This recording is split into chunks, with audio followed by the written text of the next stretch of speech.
Amy and Jason, a picture of wedded bliss, strolled hand in hand on the cruise ship's deck. Amy, with her fiery red hair and emerald eyes, glowed with happiness. Jason, tall and athletic with sun-kissed blonde hair, couldn't keep his eyes off of her. Their 5th anniversary was turning out to be perfect.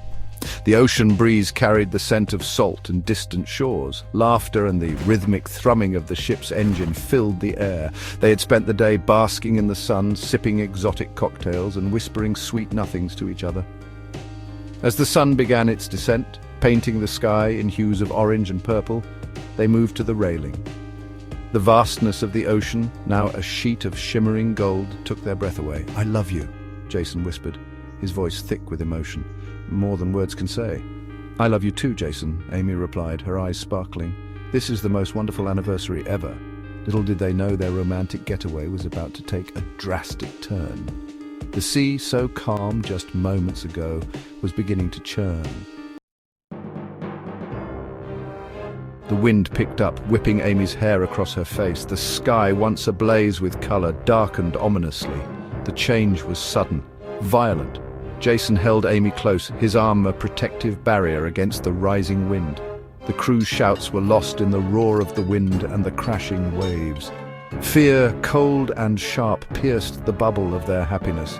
The ship, once a beacon of stability, was now tossed mercilessly by the raging sea. The storm, a monstrous entity of wind and water, had engulfed them entirely. A monstrous wave, taller than the ship itself, rose up before them. The world tilted, the air filled with the deafening crash of water. Then darkness swallowed them whole. When Jason regained consciousness, he was met with a scene of utter chaos. The storm raged on, but the familiar deck of the cruise ship was gone. He was surrounded by churning water, debris, and a strange swirling mist. He saw Amy, her limp form being tossed about like a rag doll in the churning water.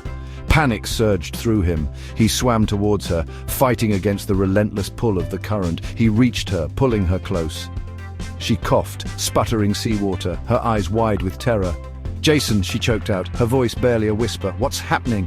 Before he could answer, the swirling mist converged around them, pulling them down into the depths. He caught a glimpse of a swirling vortex of light, a tear in the fabric of reality itself, before everything went black. The first thing Jason registered was the smell. It was a pungent mix of earth, rotting vegetation, and something altogether alien. He opened his eyes, expecting the wreckage of the ship, the fury of the storm. He found himself on a beach, the sand coarse beneath his fingers. Palm trees swayed in the breeze, their fronds impossibly large. The air vibrated with the calls of strange birds, their cries unlike anything he had ever heard. And then he saw them, dinosaurs.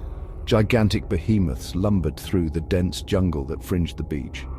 Long-necked herbivores grazed peacefully, dwarfed by towering predators with razor-sharp teeth. Disbelief warred with terror. He was in a prehistoric world, a world lost to time.